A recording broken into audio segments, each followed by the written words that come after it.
Hey,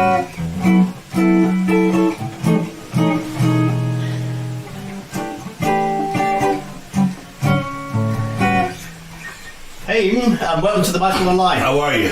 I'm alright, how are you? Pretty good today. Thank you for having me. So, tell me how your journey began. How did you get into music in the first place? Well, very, very, very early. I mean, I gotta say, as early as 4 or 5, because my father was my mentor. He was a musician first, and that's where I seen it at. And I wanted to be like him because he was cool. And plus, the little boys, their fathers are their heroes, you know what I mean? So I wanted to be just like him. Everything he did, I wanted to do, and that's how it started, So did he teach you, or did you have formal lessons, or did you learn by ear? How did that evolve? Yeah, we learned by ear. I never had any formal education as far as singing and guitar. He showed me the basics, and after that, I started surrounding myself with more advanced players in order to learn. And I'm still surrounding myself with advanced players, so yeah. So where did you go from there? So at a young age you were inspired. At what point are you beginning to gig, or you're beginning to know that this is something more than just a hobby? I started noticing that very early on as well. I knew that you could make a career out of it if you just apply yourself and put the hard work in. And you gotta be, and with this kind of thing, music, you can't be seen singing one night and expect to get made overnight. It's something that you have to keep doing. You have to keep doing, Some friends of mine, the Spinners, they worked 17 years before they got their first major contract. So that's dedication. Yeah. They could have said, I'm gonna go get a job, I'm gonna go do something else, and but they never gave up. And that's been with me, I've never given up till this day. So were there particular styles or artists that you tried to copy or inspired you and motivated you? Definitely George Benson, Wes Montgomery, Grant Geisman played behind Chuck Mangione. It was the Django Reinhardt, of course. That's the master of all of us. Ted Green, Lee Ritenour for me, Al Di Meola, likes of those kind of guys, So were you one of those people who, when you heard one of those guys and you heard a particular pattern or a particular lick or a particular chord progression, you were working it out and you were practicing it until you could do that, and then did it all assimilate in your style, or was it just like, I like those sounds? I definitely, I got this thing where, and that's a good question, because the answer is yes. I definitely tried to play that line that I heard. If I hear something, I'm gonna definitely pick up my guitar and but I'm gonna also try to mold it into what I already do. Just like you say, incorporate it. I got this thing called, I got my bags. I got these bags, like, for, there's times where I go into my George Benson bag. There's times that I go into my Lee Ritenour bag, and so on and so on. Same thing with singing. With the choir that I did with Big Sing recently, I got this thing because one of my mentors in the business was from the Moments, which they became Ray Goodman and Brown. That's when I started out with them. But I went into my Billy Brown bag, if you will, if you're at the Big Fest. Yeah, I call it a toolkit. Yeah, toolkit. Yeah. Oh yeah. Is there something specific on guitar and vocals that is you? Is there like the Eban Brown sign-off lick, or the Eban Brown particular vocal inflection, or is there something that you think embodies your style? I think so. Yeah. I had it took some time from listening to others for me to correlate my own. I think I have that Eban Brown way. The Eban Brown machine. I think I have that. Yeah. Good. Yeah. So, at what point did you get your first big break, do you think? Well, I started out in the church, basically. Me and my sister. My father was a musician, like I said. My sister was a singer first in the group. I was just guitar and things like that nature. My big break came with Ray Goodman and Brown. When I was about around 80, maybe 89, I was still in high school. So, in short, there's a friend of mine that his father and my father sang together in the 60s. So he used to parade me around. He was much older than me. He was like maybe 10 years older. So he had the car. I wasn't driving then. So he took me around these guys. To me, they were my mentors, you know. And I couldn't believe it. I said, wow, I'm sitting around these guys, you know. I was supposed to be their guitar player first. And then once they found out that I knew how to sing sort of kind of like them, because at the time they had a death in the group. Mr. Harry Ray passed, and I was up for, you know, joining the group and everything. But I became the guitar player very briefly. I didn't even do a show. They just threw me right up front on the. They said, "Oh, we'll get a guitar player." You know, I said, "Don't worry about it." But you know, after that's when I got my big break when I joined them. What do you think then are your biggest career highlights? Wow, wow, my biggest career highlights. I think we'll be here all day, but you know, because God has blessed me, you know, tremendously with a lot of things. I would have to say, definitely the 4 groups that I've been with, you know, and leading up to, you know, what I made myself. But my highlight, wow, that's wow. I might have to get back to you with that one. I don't know, you know, because I had so many. Name the 4 groups. The 4 groups are Ray Goodman and Brown, which used to be the Moments back in the 70s. The Manhattans, featuring Gerald Austin from Blue Lovett.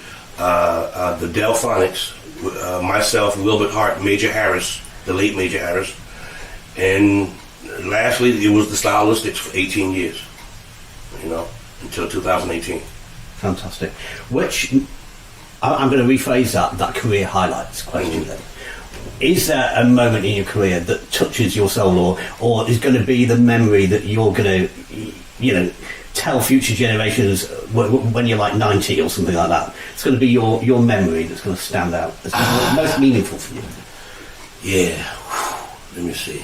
Most meaningful. Well, one of the most meaningful things is when, you know, I did a charity here in England for Great Ormond Street Hospital, Children's Hospital, because it was something that I never saw coming. I got the opportunity to write a song for the charity and donate all the proceeds. That was, to me, that was like the ultimate. Like I felt, I felt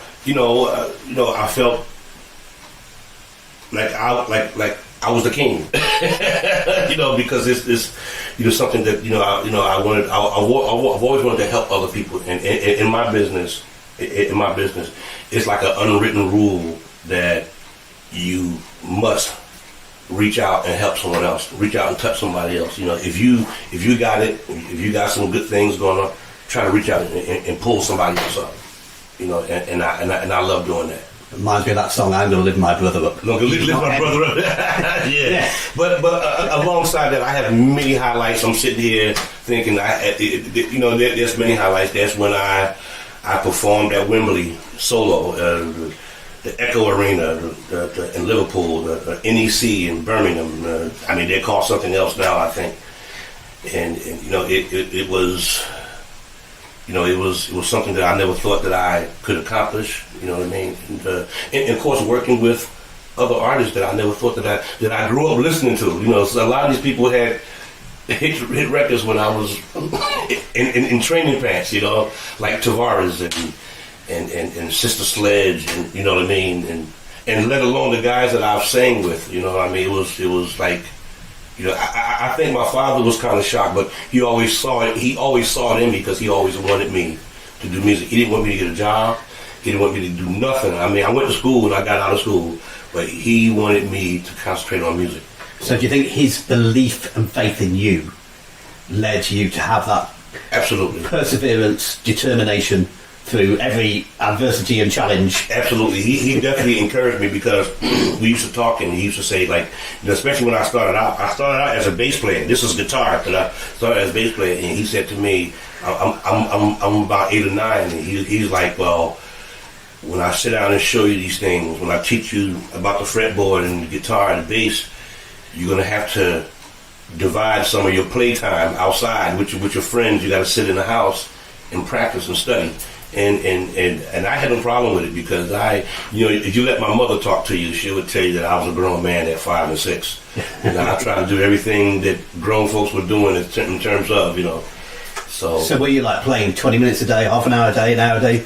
Or maybe. Is it daily or? Daily, very, very short. I was always constantly interested in music because, instead of, of course, including watching TV, you're seeing some of our biggest stars do their thing, and you're like, wow, that's what I want to do. I think I want to do that, So taking that from a slightly different angle, as you say, we see those stars and we think, right, that's amazing. We don't see the practice that goes in. Mm-hmm. Do you have particular practice techniques that you use to learn things or overcome challenges? Are there particular ways of working? Of course. There's definitely, being that practicing rehearsal, one thing that a lot of people have to realize is like anything else, practice, rehearsal, that's the key to this. And I do have several practice techniques. That's the whole key to all of this. Could you share some of those techniques with us? Sure. In terms of practice? Yeah. How should we practice? I think you should, it depends on what you're doing. Yeah. I think you should concentrate on one thing at a time instead of doing several things at once. It depends on what you. Let's say if you're practicing some chords, I think, like my father, he always that's called a G6, and I've practiced those things. This is a G, A, B.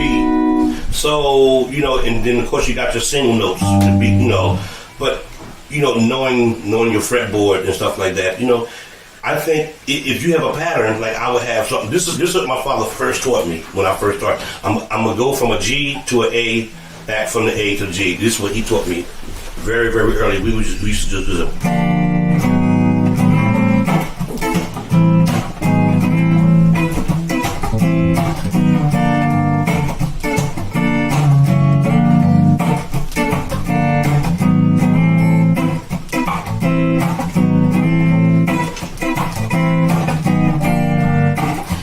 I would play that all evening, because you have to lock in one thing. Can't just be all over the place. He would always say, master one thing at a time, master one pattern, and then you go to the next. That's how you do it. So you were using some bar chords there, weren't you? Yeah. And then obviously you've got different shapes, right, which is the word the guitarists use. Absolutely. And what about moving from one shape to another? Because that's the hard thing about guitar chords, is being able to change your position. It's all in the hands. I guess it's like for me personally. I cannot play piano. I don't know how a person plays piano. I tried, but I've always been adequate at this position. You know what I'm saying? So when I play bass,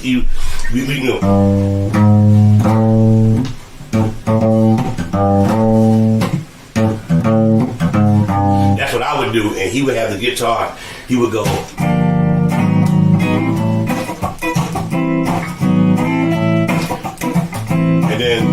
And then after that, after we stuff like that, and then you start moving. So from single line to power chords. Yeah. And that's what he's concentrating on one thing, so that way you can get accustomed to the feel of the fretboard. It's like getting accustomed to driving, like the steering wheel. You gotta practice an open lock, so you won't hit nothing. So you gotta get comfortable with the seating, and guitar's the same thing. Getting comfortable with your fretboard, with the string impressions and all that kind of stuff, And then there's another pattern that I used to always study, which I haven't wanted. Matter of fact, this song here, I dubbed it My Father's Groove. I recorded it on one of my albums, and I'm doing some other things with it, but because when I was small and I see him take his guitar out and dust it off and tune it up, he would always go to that pattern. I never knew why, but he would always go to that pattern. I guess to check his tune and and then the way he chopped, Yeah. You just do that. what I'm saying? So it's like, and then, you know, I'm going from a C to an F. F, E minor, E flat 9, D minor, C sharp, D flat.